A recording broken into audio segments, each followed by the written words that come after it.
জানিয়ে দিচ্ছি ডিসকভারি প্রধান শিরোনাম, সাথে আছি আমি নুরনাহার জলি। প্রধানমন্ত্রীর বক্তব্যকে বিকৃতভাবে উপস্থাপন করা হচ্ছে দাবি করে আদালতের রায় বল প্রয়োগের মাধ্যমে পরিবর্তনের চেষ্টা চলছে বলে জানিয়েছেন আওয়ামী লীগ সাধারণ সম্পাদক ওবায়দুল কাদের। তিনি বলেন, নির্বাচিত সরকারকে উৎখাত করার জন্য দেশে বিদেশে নানা ষড়যন্ত্র চলছে। প্রধানমন্ত্রী যে বক্তব্য দিয়েছেন সেটাকে বিকৃতভাবে উপস্থাপন করা হচ্ছে। তিনি আরো বলেন, শিক্ষার্থীদের আন্দোলনকে পুঁজি করে বিএনপি জামায়াতের ধ্বংসাত্মক অপরাজনীতির ফলে ইতিমধ্যে কয়েকটি তাজা প্রাণ ঝরে গেছে। আমরা স্পষ্টভাবে বলতে চাই, কমপ্লিট শাটডাউন কর্মসূচিকে পুঁজি করে কাউকে সন্ত্রাস সহিংসতা সৃষ্টির সুযোগ দেওয়া হবে না। জনগণের জানমালের নিরাপত্তাকে বাধাগ্রস্ত করে এমন কোনো কর্মকাণ্ড সহ্য করা হবে না। বাংলাদেশ আওয়ামী লীগ ও সব সহযোগী সংগঠনের নেতাকর্মীরা সর্বস্তরের জনগণকে সঙ্গে নিয়ে যে কোনো ধরনের সন্ত্রাসী কর্মকাণ্ডের বিরুদ্ধে দুর্বার প্রতিরোধ গড়ে তুলতে রাজপথে থাকবে।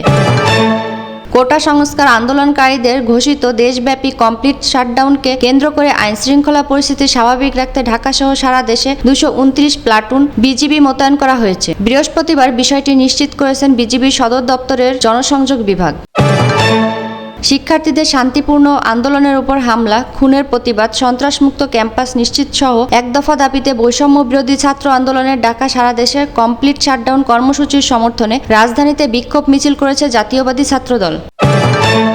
নিরাপদ ক্যাম্পাস নিশ্চিত ও এক দফা দাবিতে আজ বৃহস্পতিবার সারা দেশে কমপ্লিট শাটডাউন কর্মসূচি পালন করবে কোটা সংস্কারের দাবিতে আন্দোলনের প্ল্যাটফর্ম বৈষম্য বিরোধী ছাত্র আন্দোলন। গতকাল বুধবার রাতে এক বিবৃতিতে এ কর্মসূচি ঘোষণা করেন আন্দোলনের অন্যতম সমন্বয়ক আসিফ মাহমুদ।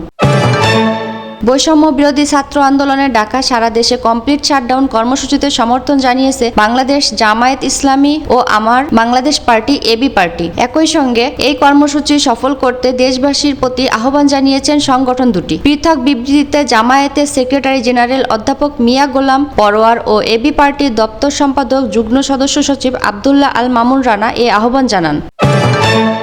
মার্কিন কৃষ্ণাঙ্গদের প্রতি সহানুভূতিশীল সংবাদ মাধ্যম বেটকে মঙ্গলবার সাক্ষাৎকার দিয়েছেন মার্কিন প্রেসিডেন্ট। সেখানে তিনি বলেছেন, যদি আমার শারীরিক অবস্থার অবনতি ঘটে এবং চিকিৎসকরা বলেন আপনার এই সমস্যা আছে ওই সমস্যা আছে, তাহলে আমি নির্বাচন থেকে সরে দাঁড়াবো।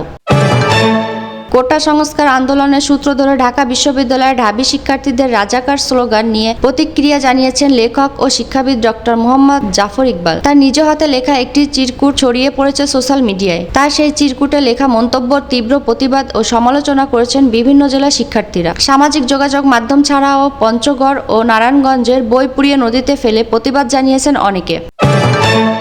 আন্দোলনকারীদের সঙ্গে আইন শৃঙ্খলা বাহিনীর দফায় দফায় সংঘর্ষ, পরিস্থিতি বিবেচনায় আইন শৃঙ্খলা বাহিনীর ধৈর্যের পরীক্ষা দিচ্ছে বলে জানিয়েছেন র্যাপিড অ্যাকশন ব্যাটালিয়ন। দেশব্যাপী চলমান কোটা সংস্কারের দাবিতে আন্দোলনের সংহতি জানিয়ে ও কোটা সংস্কারের দাবিতে আন্দোলনরত শিক্ষার্থীদের ওপর দেশের বিভিন্ন স্থানে হামলার প্রতিবাদে রাজধানী ঢাকা সায়েন্স ল্যাব মোড় অবরোধ করেছেন রাজধানী ঢাকা বিভিন্ন কলেজের শিক্ষার্থীরা। এতে চরম ভোগান্তিতে পড়েছেন বিভিন্ন গন্তব্যে যাওয়া যাত্রীরা।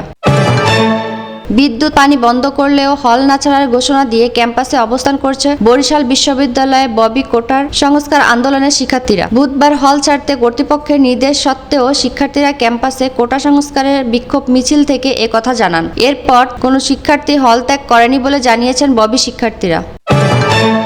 সরকারি চাকরিতে কোটা সংস্কারের দাবিতে চলমান আন্দোলন হামলার প্রতিবাদে আজ বৃহস্পতিবার 18 জুলাই সারা দেশে কমপ্লিট শাটডাউন কর্মসূচির ডাক দিয়েছেন আন্দোলনকারীরা। এদিন সকাল থেকেই রাজধানীতে গণপরিবহন কম চলাচল করতে দেখা গেছে। অন্যান্য দিনে এই সময়ে রাজধানীতে তীব্র যানজট দেখা দেয়, তবে আজকে চিত্র পুরো ভিন্ন। রাস্তায় যানবাহন একেবারেই কম, ফলে ভোগান্তিতে পড়েছেন নগরবাসী। বিশেষ করে অফিসগামী মানুষের দুর্ভোগ চরমে পৌঁছেছে। রাজধানীর মতিঝিলে গণপরিবহনের সংখ্যা কম ছিল, বিশেষ করে বাস চলাচল লক্ষ্য করা যায়নি। মেট্রো রেল চালু থাকলেও সেখানে যাত্রীর উপস্থিতি তুলনামূলক কম। সাথে থাকার জন্য ধন্যবাদ সবাইকে।